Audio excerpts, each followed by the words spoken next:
Hello, Straight Talk audience. This is AI Gonzalo Lira, and this is Straight Talk, Cyber Cafe Edition.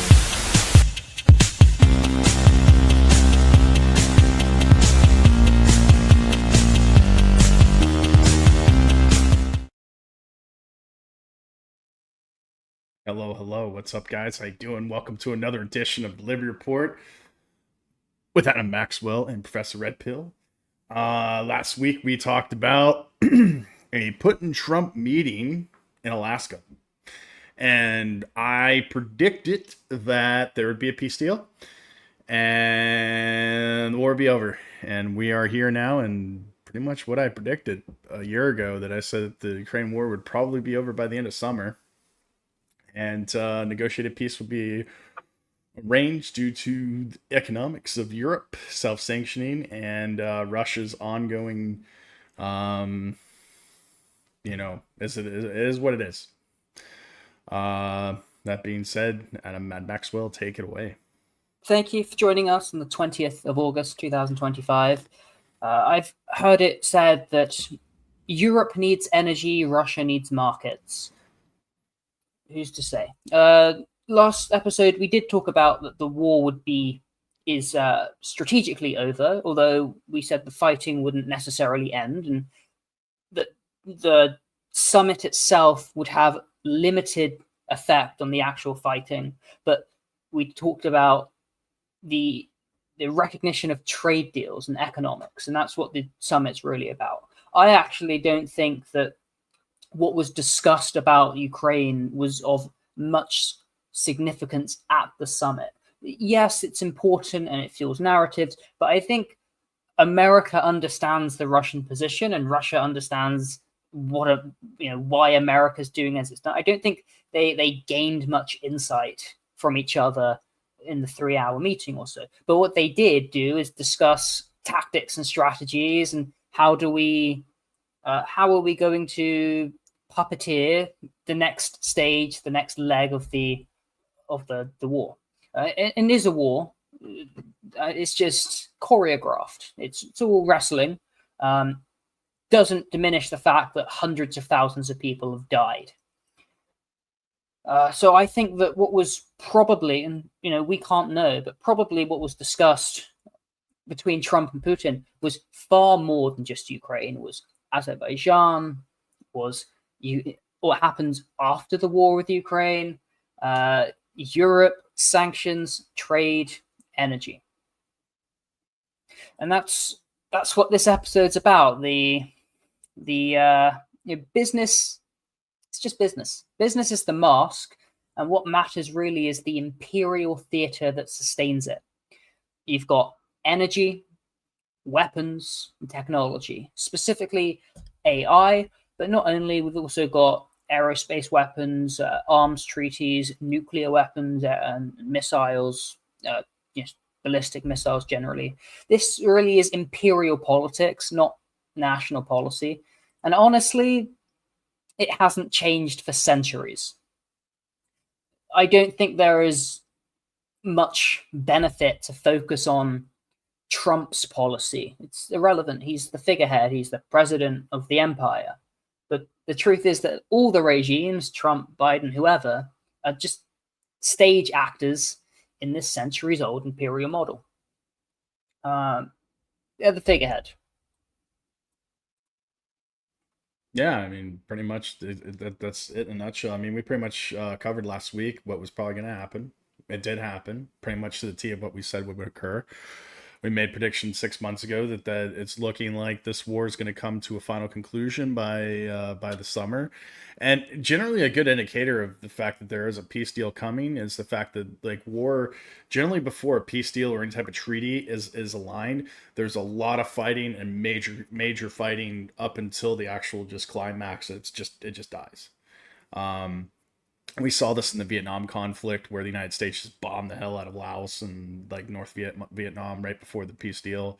Obviously, we know the United States dropped 2 atomic bombs on Japan, and then all of a sudden, 2 weeks later, boom, boom, boom, the war, they signed a peace deal and concessions and so on and so forth. So nothing's new. I mean, this has all happened throughout history.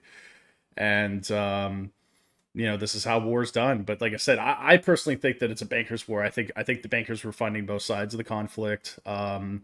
Military industrial complex on both sides, obviously, and not just Russia and United States, but military industrial complexes from Israel to Turkey to Iran to China to everywhere was profiting off of this conflict. And I think basically the elephant in the room and the monkey wrench that went into the whole system was the fact that Europe is going through a major recession through self-sanctions, and they're having a lot of economic problems.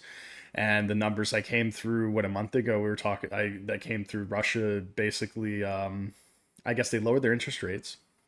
We talked about last week as well, but they lowered their interest rates and they have double-digit inflation. It's not good indicators of a strong economy. So it is what it is. I mean, I'm not saying that Russia wants this, like that Putin is like, I've got to do this. It's by forced hand, but it's just like, money talks and BS walks. It's just business, bruh. That's basically all it comes down to is business. We want to get these global markets back together again, and we want the economy to churn. And the one to do it would be definitely Trump, being business minded, coming, a CEO and businessman himself, even though it's debatable if he was a successful businessman or a failed businessman, because he received a lot of money from bankers and his daddy. And if you've watched any documentaries on him or read any history on the guy, he's not a very successful businessman, to be honest. He's got good ideas and he's got good intentions, and I think he's a really good networker. He knows a lot of people and he gets things done. And the Art of the Deal, he wrote The Art of the Deal, the book that talks about making deals and that sort of thing. I think he's a good diplomat. I think he's an excellent diplomat, and the fact that's my feelings. I mean, you could debate that, but I'm just saying, as a businessman that makes deals, and a lot of people have said that don't do deals with Trump because you're going to get screwed on it, because he's just a really good he's a good negotiator. So in diplomacy, a lot of it is negotiation, concessions, and just working with people and communication, effective communication, the three things that I teach, in the Red Pill leadership and the the straight talk, not necessarily straight talk, but just Professor Red Pill leadership, Sigma male type leadership style. Effective communication, consistency, and honesty, or self-awareness, being transparent. I'm not saying Trump's all those threes, but this is definitely to leadership, to effective leadership and being, successful. You adopt these three principles that I preach.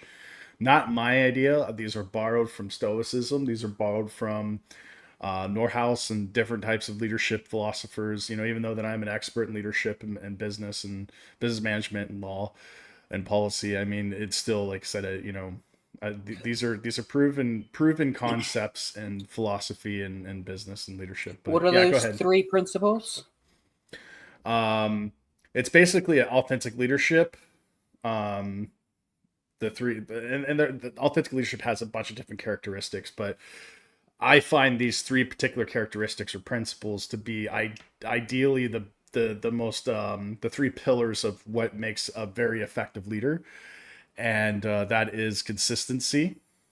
Meeting deadlines, being on it. Like, it all comes down to trust, honesty, and being true to yourself and true to people around you, making good deals, fulfilling your contract's obligations, and practicing what you preach. Lead by example.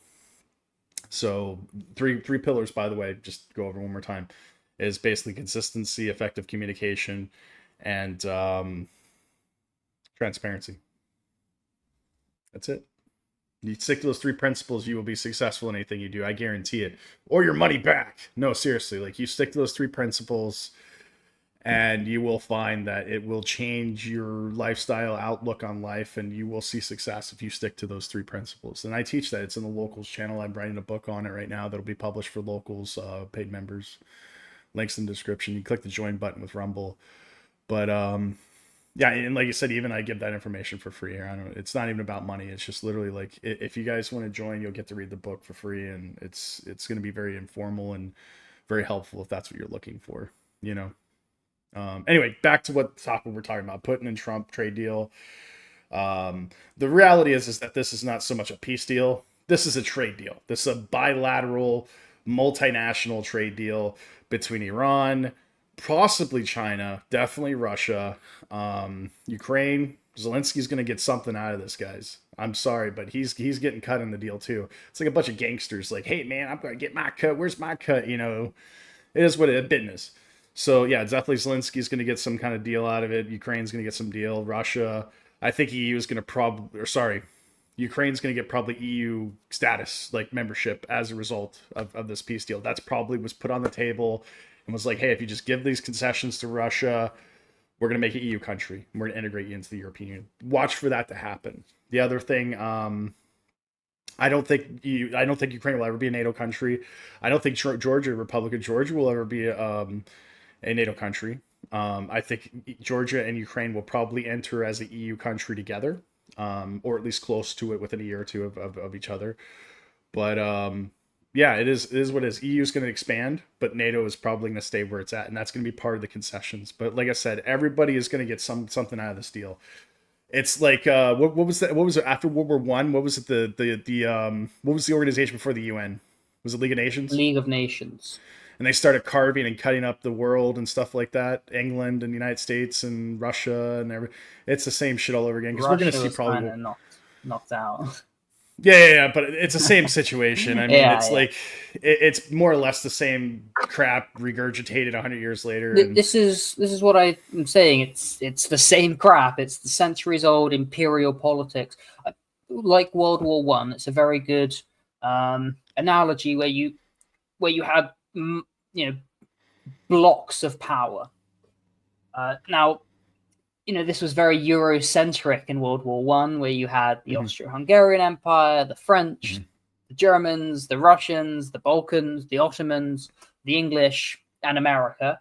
And now things have kind of consolidated and fortified, and so you've got these civilizational centers. And those are America and Europe, and I believe Europe is not independent. It was invaded by the United States of America in 1944, and they've never left. So when you talk about the self-sanctioning of Europe, it's totally true, but it's under America's boot. So you've got the United States and Europe making the West, the Atlanticists, you've got the Russians, and then you've got the Chinese, and then you've got the Indians, the Iranians, the Turks, and these are all, you've got like the world superpowers, regional superpowers, regional great powers, great powers, regional powers, right? And then you got regional players like, and then geoeconomics and geostrategy. So what's important to note is that this war it didn't just start, right? It was manufactured, and it's been manufactured for going on 20, maybe 80 years now. 91. Let's call it post-Soviet 91, since for 40 years almost. 44 years. But they started in 1950. It's for decades. So this war was manufactured, and it's been very, very good for the weapons contractors, for Zelensky, for certain individuals, and it's been horrific for millions of people, millions of ordinary people around the world. Those subject to these imperial powers, we've lost out. But for the democratic rulers, they've done quite well for themselves, we'll say. I'm pretty sure Zelensky's a multi-billionaire. I don't know. He's at least a multi-millionaire for sure. He made a lot of money off of this. Yeah, for sure. Multiples of millions of dollars, like tens, if not hundreds of millions of dollars. Yeah, exactly. And that's not even the money that's probably hidden somewhere in some offshore account somewhere in Cyprus or whatever. Yeah. Zelensky was identified in the Panama Papers from way back in the day. I mean, they've been prepping for this. I'm not even against offshore jurisdictions. No, neither am I. I'm in Georgia. Georgia's basically an offshore banking system, that's tied to British banks, in some form. But yeah, Panama it's Papers just like Cyprus. Was back in 2016. Cyprus is fantastic. Absolutely fantastic. So, Yeah. imperial politics, this war was manufactured to sell weapons. They've done very well for themselves. And what Trump has done is gone into Europe and said, you're not paying your fair share. And Europe have said, literally, oh, yes, Daddy Trump. And, all of us Europeans are like, ugh. But this is the state of liberal democracy. Trump Right. said, I want you to spend 5% of your economy on NATO. And what that really means is 5% of your economy on American military-industrial complex. Mostly. Yeah, exactly. Mostly. Yeah. I mean, there's some domestic industry, but it's not much. Most of NATO spending and funding as well is from the United States. So it's a racket. Even Georgia here, the country of Georgia, like 100% of their military defense forces pretty much provided American or Israeli military equipment or Turkish or whatever, European equipment.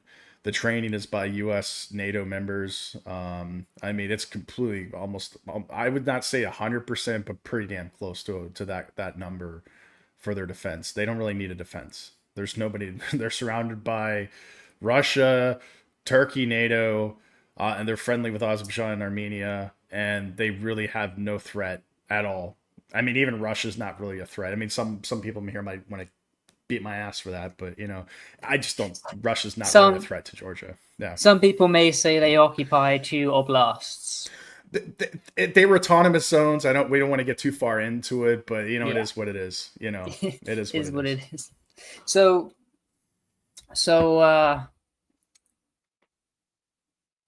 war is a racket, but sustained war, especially with these sanctions. I mean, trade and riches, these sanctions have impoverished. And Europe is suffering. It's not competitive. Energy suffering. The inflation's been crazy. I hear in America as well, the inflation's been crazy. And, officially it's like 2%. But you look at food prices over like 2 years, and certain foods have doubled. I saw some tripled. Beef has tripled. Eggs, and the reason why, eggs.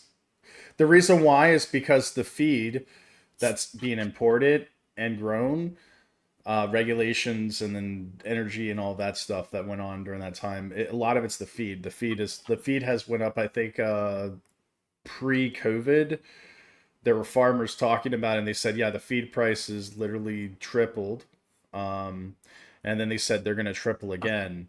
So they went up tenfold between pre-COVID and post-COVID. So that's the main reason why the food prices have exaggeratedly went up. And on top of that, America is importing more food because they can't compete. Domestically, farmers can't compete with foreign imports coming from Argentina and other countries. And that's what we're seeing here in Georgia. Excuse me, that's what we're seeing in Georgia. I mean, obviously, China is probably the same situation. This is the new globalization. This is the new global homo agenda, basically, is just basically destroy your domestic agricultural state. What we're seeing in Europe, predominantly all European countries see this, and import food from cheaper slave labor style countries that can produce it at a cheaper rate.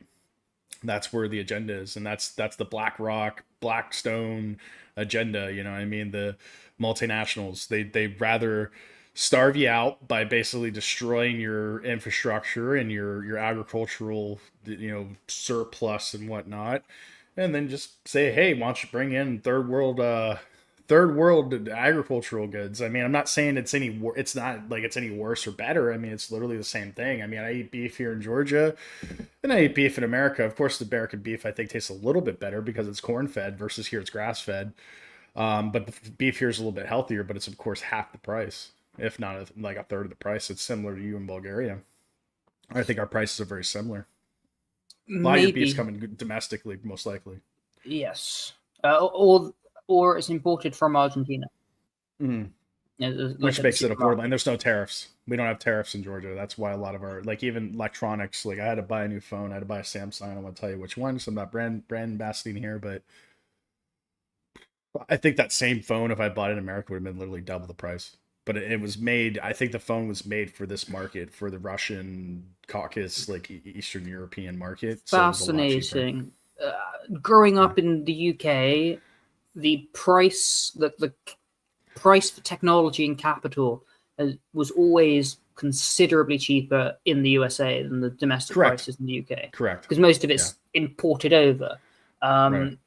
But and tariffs. now, not even with, maybe the tariff, maybe. But tariffs has a lot to do with it, but like also surplus. It's supply and demand. We know capitalism 101. Adam Smith. We had a podcast on it. If you guys want to go look, it's on the Rumble channel, I believe. I don't know if they let me post it on YouTube, but it should be there. It's at least on Rumble. But yeah, you know what I mean. It's just supply and demand. It's capitalism 101. You know what I mean? If you have a huge supply, then you're going to lower the price because the demand isn't as high. But when you raise tariffs and you have a certain amount of warehousing, because America is full of warehouses, so they had a lot of this stuff, but then you have to deal with the microchips in Taiwan and that issue there. So it's a lot. It's multifaceted now. It's no longer, and you know how when they do manufacturing now, I know a lot of guys that work for Samsung and work for other organizations, and they tell me all the time about like the fact that like screens are made in China and the board is made in Korea or America or whatever. It's shipped here, and shipped here, and by the time it's done, it's finally shipped to its final destination. And that's what's costing so much, is all the shipping and logistics. Yes, and so again, you look at the ruling class have made a fortune on this war. 100%. Many people have suffered as a result. The war is doomed. It's been doomed. I mean, everyone knew it was doomed from the first immediately. But, they put up a good fight, and, lots of, a war has occurred. And after 3 years, the European economy, American economy, Russian economy, the world economy is suffering enormously, largely, not exclusively due to this war. There are structural issues that have been plaguing the world for decades, years, whatever, COVID, whatnot. But certainly this war is a massive, perhaps a primary contributor. The gains that have been made, they've made their fortunes. And the domestic unrest and economic recession or depression or contraction is crippling to the power of these societies and worlds and economies, and it's causing a lot of social pressure. And at this point, they ought to cut their losses. And this is what Trump said to Putin. He said, be a realist in your negotiation with Zelensky. Be a realist. Come on, we need to end this war. We need to end this war. And then is the rebuilding, and you've got the rebuilding of Ukraine, of course, which is going to have to be part of the trade deal with Putin, and probably the EU going to be investing in, and American companies and contractors, and they're going to make an absolute fortune. This is again a story very old. Was it Halliburton? And now Halliburton was basically like Blackstone, BlackRock before it became popular. The running meme of like the military industrial complex. Yeah, before it was cool. Before it was hip, man. The business, dog. Dude, brah. Yeah. So I don't know that Trump is a good diplomat. Maybe. He is a negotiator. He is, he's better than a demented puppet, certainly.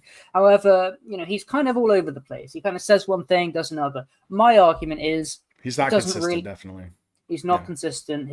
His opinion changes, allegedly, according to the last person he spoke to. My argument is that doesn't really matter. Again, this is not Trump versus Putin. This is the global American empire against the Russian Federation. So when we're looking at good diplomats, I take Sergei Lavrov as the best example. He's been the foreign minister of Russia since the Soviet Union. He's fantastic. And when the Russian Federation say something, their government is consistent with their foreign policy. So this is, to me, good negotiation. So Russia have just come out and said, we will not allow NATO troops in Ukraine. We've said this for years and years and years and years. Why are you since before the war? Push this? Yeah, since before this is why the war began. We're like, we can do some security guarantees, and the Western media are like, oh, so we're going to have NATO troops in Ukraine. And they just I said, think it. no, I think we're not it would be. conceding anything Yeah. fundamental like this. We don't trust you. You're not Mhm. trustworthy. This isn't just speculation. We've signed peace deals in the past, and you've admitted to signing them in bad faith. Correct. And so we don't trust you. And we can't trust you because you're not transparent, consistent, trustworthy, honest. You're effective at communication, but not in a plain way, in a very underhanded, perfidious way, which is the cause of these problems. So, we're not going to concede fundamentally. But, they can concede. I'm not in Russia. I've never lived in Russia. I don't know what the Russian people are saying and feeling and thinking, but I hear, and it's quite reasonable. First off, Russia's winning on the battlefield. Okay. Yeah. If you're a Russian, and let's call it 150,000 Russian soldiers have been killed so far, more or less, whatever, it's about that. And you're winning, and you've killed multiples more Ukrainians, and you've almost attrited the army, and you're starting to make greater advances, and the line of defense is starting to crumble. You may say, why don't we just keep going, keep fighting, and then we can gain more territory? But then the opposition there is, well, and maybe. Like, I just don't think that's the agenda. I don't think that Putin is a very effective communicator, and he said it. He said his address on the initial invasion, or the special military operation, as they call it. And he basically just said, what was the three pillars, or the things that he discussed, was denazification, liberate Donbass and Crimea, or secure Crimea, liberate Donbass, and what was the other thing? Prevent NATO demilitarization. Yeah, demilitarization, prevent NATO from coming to Russian borders. And it wasn't about, we want to take Ukraine intact, we want to level the country, we want to instill fear in the people of Ukraine, or any of that stuff. He just pretty much mission accomplished, 2 years into the conflict, and then now it's literally just setting up. And they they set up DMZ already. They've got all the barriers and the anti-tank barriers. Yeah. The Surovikin line, 3 lines of defense, which not the first line of defense was not even met, let alone penetrated during the Ukrainian summer offensive in 2023. They got to some villages in front of the defensive lines. So the reality is that they've already set it up at DMZ. Russia's already established it. I said that would happen towards the later part of the conflict. I thought the war was going to be over in 2 weeks, before it began. Sorry, my camera needs to focus, but I thought the war originally was going to be over in 2 weeks, 2 months maybe at most. Man, Ukraine really fought back, and America had a lot invested in there, and NATO had a lot invested in there. Multiple bankers basically financed it, so they wanted that war to go on as long as they could, until the economy went basically tits up. And that's what's happening now. Collapse 2025 is what we've been saying for the last 2 years, two or 3 years now. And this is but more or less, I just want to get to that point. You can continue. More or less, Russia has already declared their DMZ. They've already established their DMZ. So now it's a matter of Ukraine, NATO, and Trump, and the Western whatever alliances, the alliance of the willing, to establish their DMZ. And I said that DMZ would probably be on the Dnipro. I can't even pronounce it. I'm sorry, guys. Dnipro River. If I'm pronouncing Dnipro. Yeah, Dnipro River. And that would be a natural. That'll be a natural DMZ, and then from there onward would be basically a demilitarized zone. But it would be basically there's a lot of farmland there, so I imagine that it's literally neutral territory. Civilians can come and go as they please, but no military personnel past that particular waterway barrier.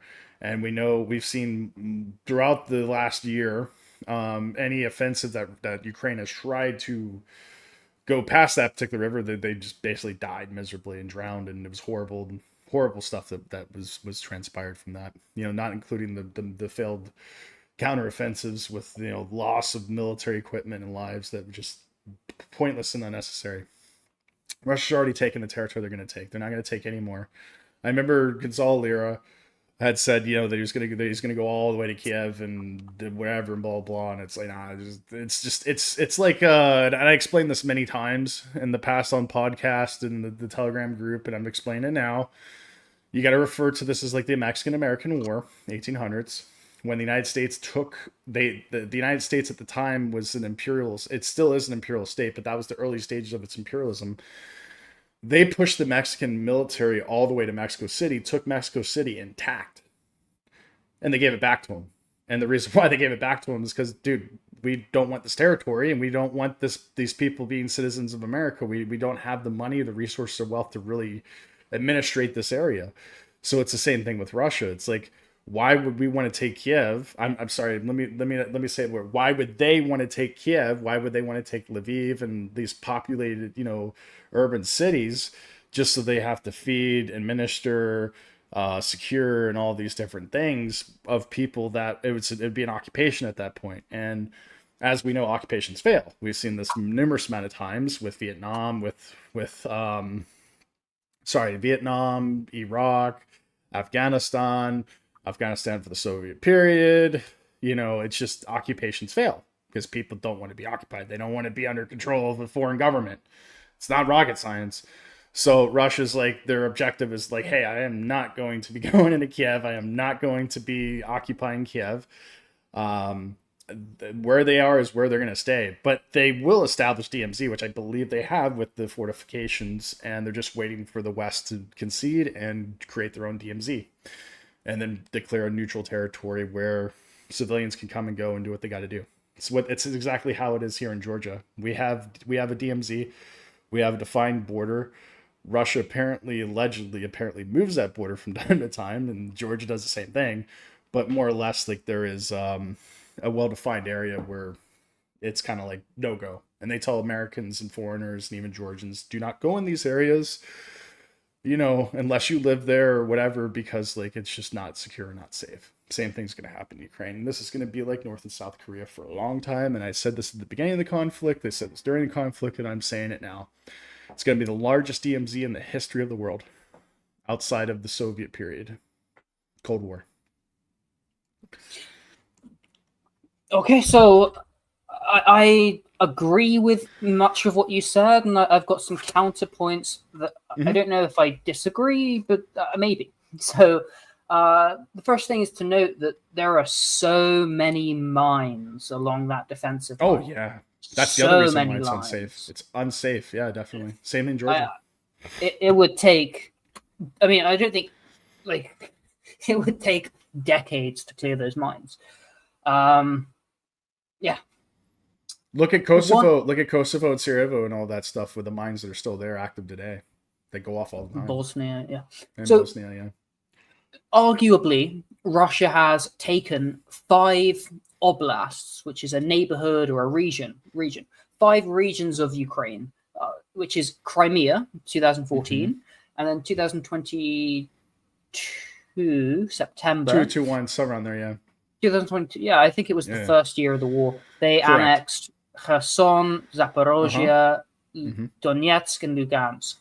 They have almost 100% of Lugansk, maybe 75% of Donetsk, and a similar amount with Kherson and Zaporozhia. And the Russians say, this is now Russia. This is Russian constitutionally. We will never give up our land. And Ukrainians say, oh, our constitution also says we can never give up our land. But Russia's like, well, you're going to have to because we're bigger than you and we've won the war. So tough titty. And Trump has pretty much said the same thing to Zelensky. Zelensky's just sitting there like, oh, yes, well, he's like, I guess I would get my $1 billion bonus if I just give up this land, and they just, like I said, they just needed someone to sign the peace treaty. I've said that many times. That's why they keep him alive. But the other thing is, so Lviv is in the far west of Ukraine. It used to be Poland. It's a Polish it didn't city. See any conflict at all. It was not even. There are people that I've talked to in Lviv, and they said that just nothing went on. Sirens, maybe a couple of bombs here and there, but for the most part, they didn't see any of the Western Ukraine. It was as if like normal day. except for the fact when the the military officers come around kidnapping men to conscript them to the front. That's different. That's very domestic. But yeah, Russia hasn't even touched that part of the country really at all. Like Lviv, far west. There's an even westernmost tip called Zakarpattia, Transcarpathia. Right. This used to be Hungary. But then you got the 5 easternmost regions have been annexed by Russia. There are 4 next regions: Kharkiv, Dnipropetrovsk, Mykolaiv, and Odessa, or Nikolaev and Odessa. I also don't believe that Russia will annex the far west of the country, because these are filled with Ukrainians who don't want to be governed by Russia. But this was all Russia. Historically, you go back 100 years. You go back 1910. Russia was all the way to Warsaw. This was all Russia. Ukraine and Russia were one country for a long time. And, it's an administrative division where Lenin and Khrushchev kind of gave away this land to Ukraine. The point is to say that Kiev is a Russian city, and and Odessa as well. Odessa, Mykolaiv, Dnipropetrovsk, and Kharkiv. These are all these capital cities. They're all Russian cities. They've been historically and culturally part of Russia and ethnically filled with Russians. And the primary language there has always been Russian. There's been, especially in Odessa and Kiev, definitely Russian. Definitely. So you talked about how Russia wouldn't want to take Kiev because they wouldn't want to be the Kiev denizens to be under a foreign government. Well, arguably they've been under a foreign government since the CIA coup or the Western coup in 2014. Who knows? Who knows? I'm not convinced they're going to take Kiev. I think what you've laid out is the most likely scenario, especially the logistics and things. But I think that what Russia would say is all of Donetsk, all of Lugansk, all of Zaporozhye, and maybe all of Kherson. Like maybe they give away what's on the western side, on the right bank of the river. Maybe it's administrative, but I think they're going to take the entirety of the east bank of the territories they formally annexed. Those 4. The Western style of war is not we're going to kill you all and come out on top. They're like, we're going to take as much territory as possible, shock and awe, destroy you. We're going to destroy everything, and we're going to blare it in the media, and we're going to declare victory. So the Russian style of war has been attrition, and they really learned attrition warfare World War II, but even going back to Napoleon, this is how they defeated him. Exactly. Attrition warfare. So the point is to say that if the Ukrainian armed forces have been defeated via attrition, meaning that the Russian military is still mighty, they've defeated the Ukrainian military, the territorial gains have been marginal. But if the military has been attrited to the point of collapse, which may be where we're at, I don't know. But then there is an argument that, storm ahead. We've demilitarized the country. We have the strong military. Storm ahead. Go in and occupy those next 4 regions, and maybe Kiev, maybe Poltava as well. Like, who knows? This is all hypothetical. The point is to say, I don't. You've said they're going to stop at these 5. I believe that is the likely scenario, because that's the only thing that the Russian Federation, as an empire, have ever actually issued statements about. And then we've got the logistical, everything. But I think it's possible that they could, and this is negotiation. We've defeated your army. We can push forward onto Kiev, and certainly this defensive line in the Donbass, which is almost beaten through. There's not too many more defenses to Kharkiv, and then there's not so many more defenses to Kiev. So what I don't think will occur is to be like North and South Korea, because this is that is a peace. Sorry, it's not a peace. It's North and South ceasefire. Korea. North and South Korea are two different countries. No, but they're all one part. country. Well, they're two separate Right. entities, two different They're two governments, two separate different entities, countries. but there's Right, a but they're permanent part of the part of the ceasefire. same country. Right. Versus Eastern Ukraine is now part of Russia. So the DMZ is going back to like a old Cold War type of DMZ, but I don't think it will be an actual DMZ because, like I said, right now, like Georgia trades with Russia and they buy Russian oil and there's Russians living and working and doing business in Georgia. And this was a study in conflict was in 08. We're in 2025. So 10 years, a decade later is as if the younger generation doesn't even know about the study. They don't even talk about it. They have no clue. So like I said, give it a decade or two, and it's as if the war never even happened. So that's I've been saying this, and you'll see it, and you'll if we're still doing this podcast 20 years from now or 15 years from now, heaven forbid. So you just look back at this podcast for the statement I'm saying right now in 10, 15 years. It's as if they're going to forget that the Ukraine war even happened. So think about the Afghanistan conflict. Do the conservatives even talk about it? About the fact that we left all these weapons and just pulled out, and they referred to it like Vietnam pull out and all this stuff under the Biden administration. No, they don't talk about it anymore. I don't give a shit. Do they talk about September 11th anymore? No. We don't even. They used to do this big anniversary every year for September 11th, and they don't do it anymore because people forget. So I think that the natural state of Russia and Ukraine is integration. There is a saying: scratch the back of a Russian, you'll find a Ukrainian, and vice versa. Mm-hmm. So I don't think that, like North and South Korea, where it's like like enemies, I don't think that's possible. I think Putin would say that's not in our interest. We would keep pushing forward. What Putin has said, and what the Russian Fed, again, screw the figureheads, in the sense let's it's bigger than them. It's the Russian Federation. They have said consistently, we are looking for a permanent solution. And a permanent solution to me isn't a ceasefire, it's a peace deal and then a trade deal, and how we move forward with integration. To me, that screams maybe there's a military DMZ, but there's trade. It's already done, dude. The deal's already been done. It's already been done. It's already been negotiated behind closed doors. That's why I told you like last week. I said this is what's going to happen. We saw this on media, and people still don't believe the fact that there's a peace deal. Yes, there's a peace deal. The Ukraine war is over.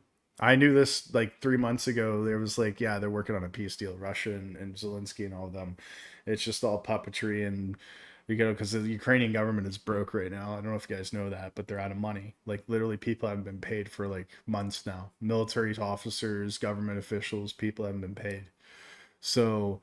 Yeah, and Russia, like I said, their economy is not doing well. Obviously, America is teetering, and European economy, who knows? It's country to country at this point. But yeah, these countries are broke. The war's over. I'm not saying there's not going to be a World War III scenario, because we're looking back at history repeating itself 100 years ago. You have World War I, and then there was a peace deal, and then they said this is the war of all wars, and we'll never have it again. And then sure enough, like 10 years later, it's World War III.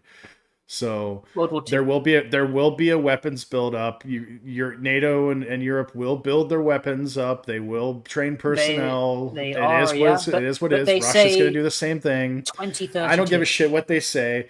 It's military industrial complex. America's going to sell weapons that were destroyed and depleted in Ukraine. Russia's going to build their own weapons and manufacture. Again, there's going to be weapons built up, and there could be a potential World War III. As I said 2 years ago, that the war would eventually end.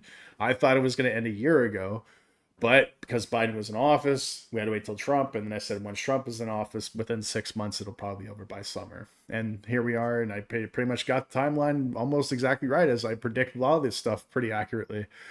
But nonetheless, yeah, there could be a possibility of a World War III coming later. Joe Salente, although I know him, I talk to him, we follow each other on LinkedIn, says we're already in World War III. I was like, nah, I mean, maybe a World War 2.9 or something like that, but not World War III yet.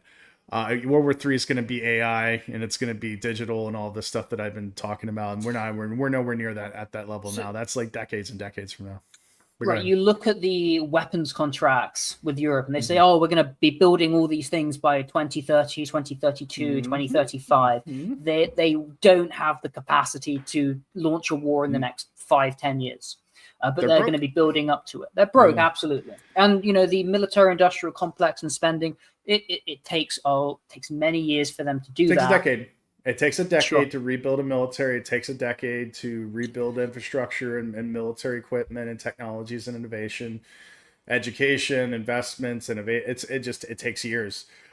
So we're not going to see any type of major conflict. This is the most major conflict that we've saw in our lifetime, and even the boomers' lifetime.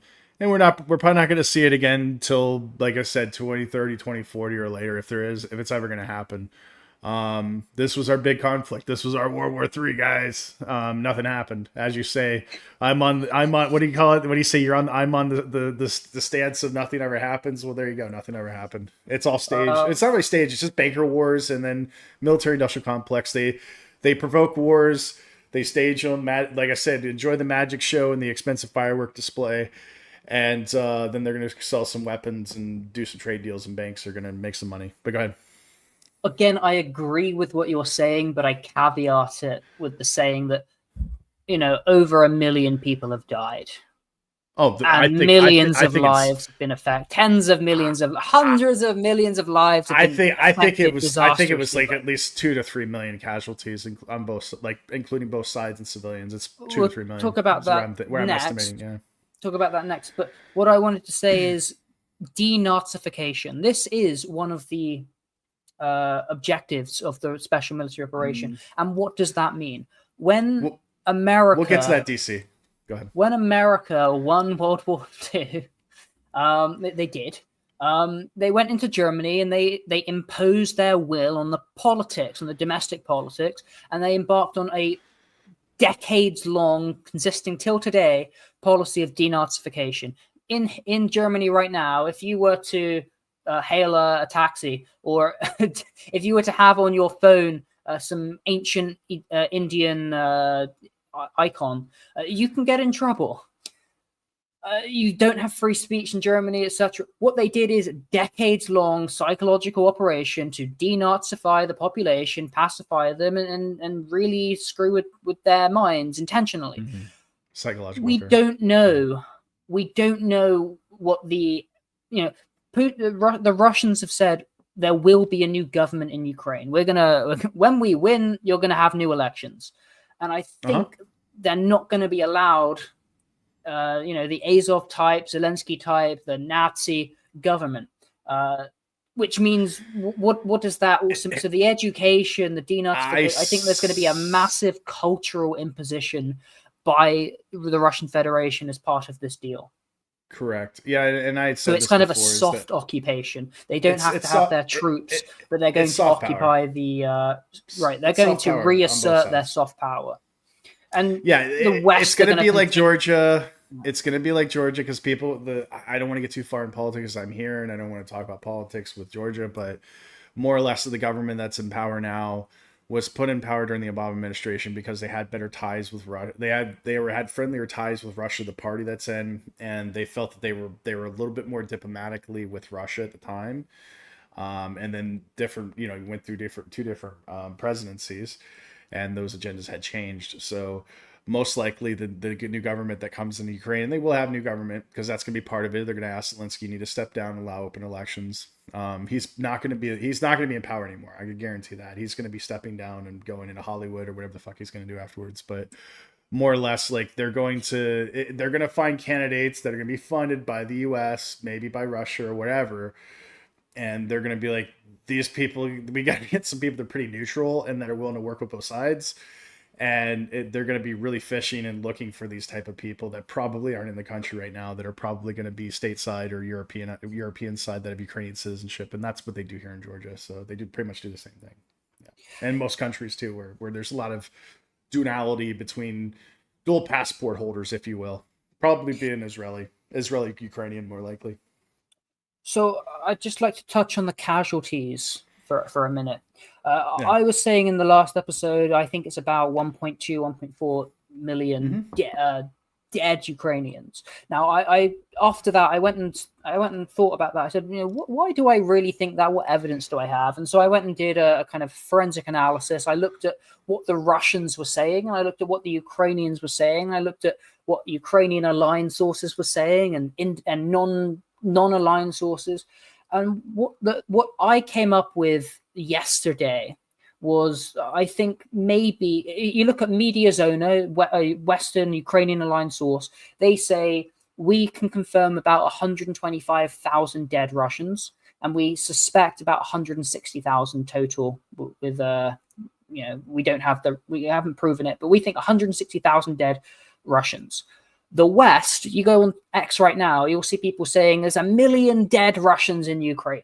So, okay, well, what about Ukraine? I think there's somewhere between, I think there's 1.4 million losses, which means about 600,000 dead, maybe up to 700,000 and 800,000 wounded. Now, there was just a leak before we started, reportedly, allegedly, on disclosed TV. They say, well, the Russians have hacked the entire Ukrainian military. They've got all their systems, and they've got the records of the soldiers, and we confirm that there is 1.7 million dead and wounded and missing in action, but dead Ukrainians. Now, I don't know if I haven't been able to confirm that. It's purely hypothetical because these underlying claims so far lack credible verification. But if they say we've got terabytes of data. Okay, show it, and then we can sample it and see. But this actually aligns with what the Russians have been putting out on TASS. Although they say 600,000 Ukrainians have died this year. I don't know. Point is, it's somewhere between 600,000 dead is my estimate to 1.7 million, which I don't believe, but that's the latest leak. And then the Western narrative, they impose this alternative reality. They say, no, the Ukrainians have lost 150,000 dead. The Russians have suffered over 1 million casualties. And so this is what many in the West, and especially in Western Ukraine, believe. I've tried my best to be as neutral as possible. I think this leak, I haven't been able to verify it, so I'm treating it as Kremlin propaganda. And I've chosen my statistics, and this is what I'm going with. The point is to say the cultural perception, the perception of the masses in Western, and even, I've spoken to people from one of these border regions, like on the Dnieper, who have moved out to the West for university. So, and they say, Putin's a terrorist, Russia's a terrorist state. And all right, so what's the number that you come to, like, just final conclusion? I think about 600,000 dead Ukrainians, lowest, maybe 750. And 160,000 dead Russians. So I'm going to 160,000 dead Russians and 750,000 dead Ukrainians, 5-1. Maybe. Okay. Yeah, like I said, I'm still sticking at 2 to 3 million casualties total, with civilians included, for both sides included. So that's about equivalent to what the Korean War was, and the Korean War was about the same. So I think it's slightly less. Same.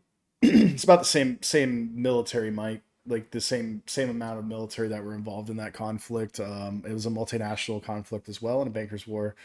And it was around 2 to 3 million, and they didn't have the sophisticated equipment that they do now, so it could be higher than that. But I'm just going to leave it at that. Let's get to this question here that DC 2004. Very quickly, to conclude, the reason I've gone into this is because you have these alternative imposed perceptions that need to be governed. And the Russians are going to say, well, we need to really propagandize you and say, we didn't destroy your country. The Westerners, you trusted the West and their democracy, and you brought this upon yourself. We are the better overlord. And that's what I think has to happen. And at the end of the day, Putin came to America to negotiate a peace deal. So let's see who actually won. I mean, the reality is that Ukraine held the line. You know, Russia thought they're going to walk on through. I'm not for either side and care less either way, but I'm just saying, like, I think it was a well matched military might. I think Ukraine and Russia both put the equal amount of military soldiers, and that's generally in all conflicts. They usually evenly match. And although, and like I said, a lot of the Russian military hasn't seen action. You know, just like the Ukrainian military hasn't seen a lot of action. There were some small skirmishes and domestic things, but they haven't seen this type of trench warfare before. Neither has the United States as well. Maybe in somewhat in the Iraqi invasion, but this is war from like World War II level or Korea. So yeah, a lot of modern soldiers have not seen this type of conflict before. So the one thing is that the Ukrainian soldiers that lived through this and the Russian military soldiers that lived through this, they are now battle ready and battle. Yeah, you're not gonna be messing with these countries now. So there's no one gonna be invading these countries for a long time because they've gathered a lot of intel, a lot of information, a lot of training, and they're combat effective. So, but Russia was like the United States was working with Ukraine for many years before the initial conflict, and Russia, you know, obviously it is what it is. But these were not.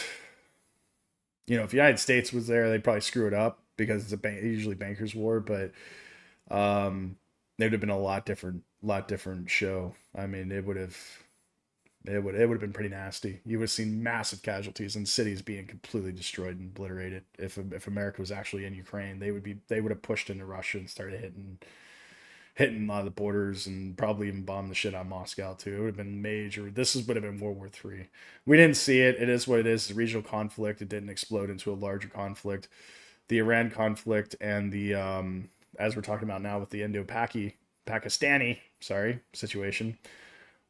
These are just regional conflicts. And like I said, the Israeli-Iran conflict got out of hand. As I said it would. I predicted it would, and it did. And then that came to its climax, and then now it's kind of dwizzled out. The Indian-Pakistan conflict was just kind of a fluke, I think.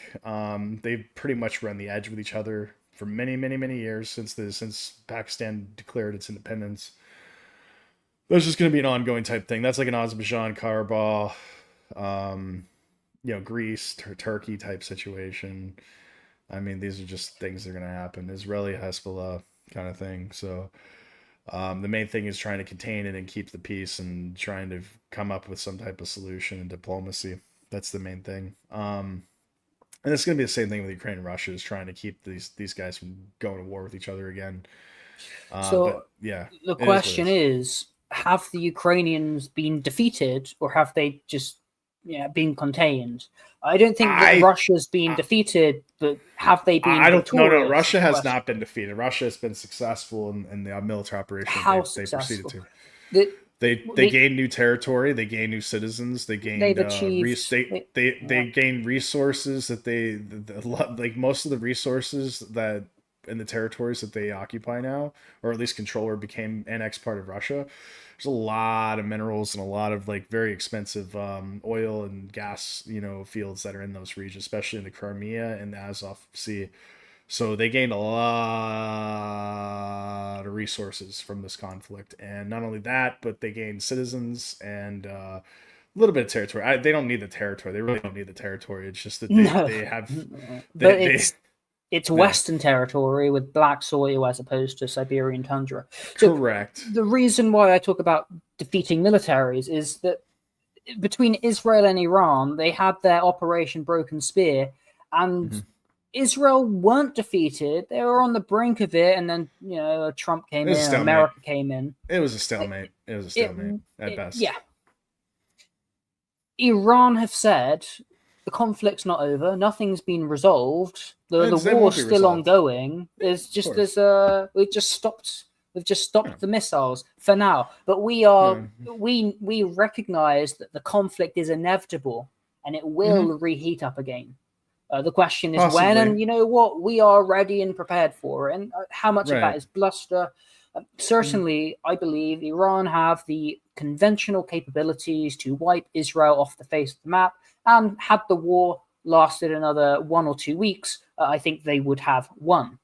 However, the imperial master the United States of America and its allies, had they joined in, then Iran would not be able to defeat them and may itself be defeated, but not before Israel suffers catastrophic losses. So what are the thoughts on that situation reheating?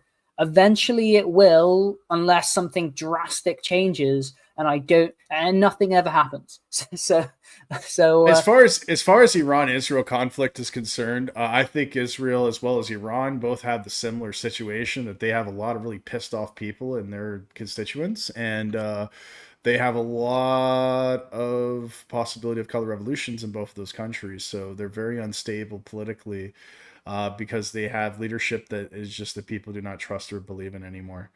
That's what I think. And they got a lot of resources. They got a lot of resources, a lot of wealth, and they're both being manipulated by major regional superpowers, or at least superpowers or regional powers. And it is what it is. So interestingly, Iran is a democratic republic, where it's an Islamic republic with a theocrat, but they have a whole democracy structure. Oh, of course. So what I was going to say is, when we're talking about the money that was made in the wars, the people who have suffered as a result, I was going to say this is a structural issue of democracy and of democratic republicanism. And you have these same problems in Israel, in Iran, all over, of democratic republicanism that continues to rear its ugly head. And these wars are largely a consequence of that. I mean, the Israel-Iran is there's a lot deeper than that. But you've got this regional power, Iran, which does have regional ambitions. By the way, I've spoken to some Iranians, and they do genuinely believe that they ought to have hegemony over, for all the way from Lebanon to Pakistan. Say that's what they believe. There is this containment element there, but the important thing is, everyone is suffering economically because of the policies of the politicians. If you could all just stop the war, stop the fighting, focus on development, solving these problems, because all this internal unrest, what is the situation going to heat up? Warring states against warring states. I think the greater problem is the internal instability that there's a result of these policies, and that's what they need to be focusing on. So a massive rebuilding effort, not just in Ukraine, but especially Ukraine, all over the world. This decade so far, since 2020, has just been a cluster F word, and nothing yet has been towards resolving that. Let's get things back on track. Trade deals, removal of sanctions and trade barriers, energy prices, get them to come down, and focus on food security, economic development, industry, and that's how the world gets a better place. Yeah, I agree. I mean, for the most part, and I talked about this with you prior to the podcast, but yeah, more or less, I think that a lot of these conflicts, as DC 2004 asked, what will be the debt? I guess what's the debt will Trump hit within his presidency? How will it impact these wars? I had told you about that. A lot of these conflicts are a result of economic uncertainty and slowdowns in the economy, global economy, if you will. The multipolarism that's occurring, trade wars, currency wars, things of that nature. And that's the reason why we're seeing a lot of these heated up conflicts regionally, especially this Israeli-Iranian conflict, because of super sanctions and all of this against Iran. And Russia and Ukraine's a little bit different, but like a lot of these, like I said, Pakistan, India, even like Uruguay, South Africa. I believe there was a conflict there as well. There was a recent conflict in not Vietnam, but Thailand. These are all a result of of economic uncertainty and downturns.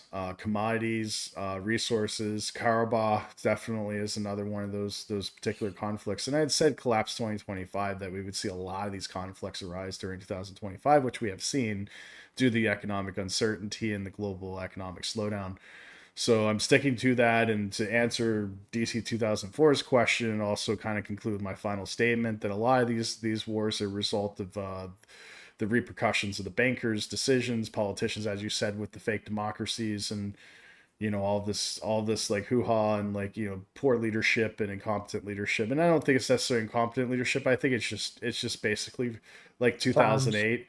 It's just planned incompetence, greed, and fraud, and that's all. People are making billions, people are making trillions, and they're doing backdoor deals, like the last podcast we said, backdoor deals, blah blah blah, all that.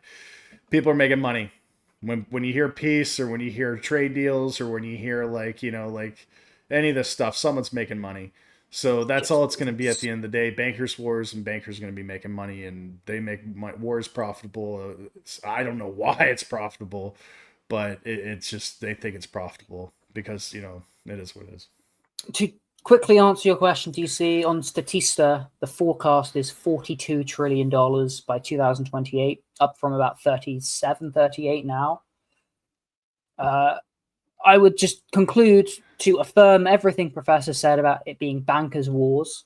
And I would recommend, and I'll post it in Telegram, a lecture or a YouTube video by Michael Hudson, who is a renowned American economist, called the Collapse of America's Economic Empire. He was working in the banks through the gold standard, through everything. He was the one that said, you've got this fiat money, central banking, you're going out and inventing manufacturing wars, all the debt, this $42 trillion forecast by 2028, all of that is military spending.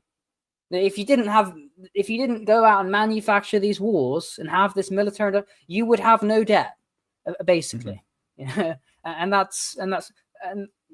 it goes very into detail. It's a great lecture, and so that's the business. It doesn't enrich you, me, him, her, but it does enrich them. It's just business, bro. It's just business, bro. That's all it is. It's just business. It's just business, bro. That's all it is. Yeah. At the end of the day, just business, bro. That's what the title of my podcast is.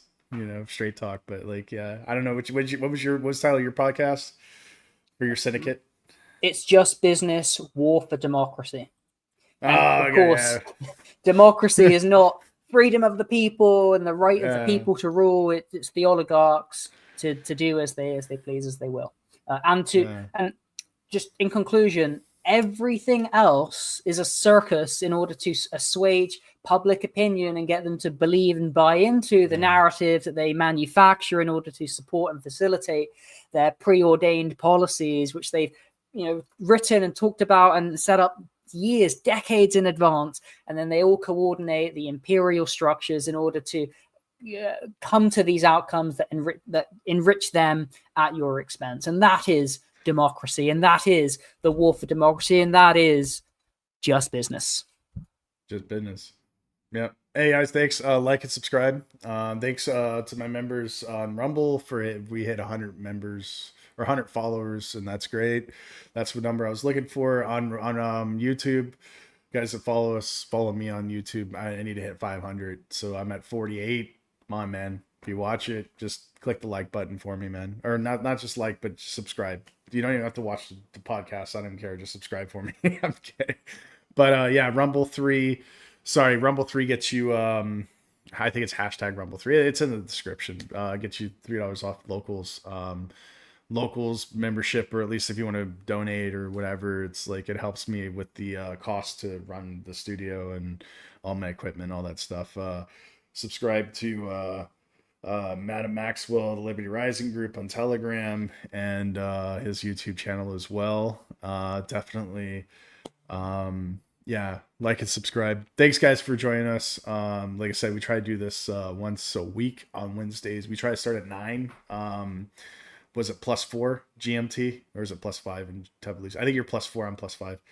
I think I'm +3. Yeah, you're +3, I'm +4. We're like in Europe, so like Eastern Europe. So yeah, it is what it is. European bros, like joining us, it's an afternoon for you guys, and then America it should be early morning, so it's kind of like a morning or after, like a after lunch show for you guys and the East Coast. But that being said, thanks guys, thanks Adam. Yeah, I'm signing out, man. Peace.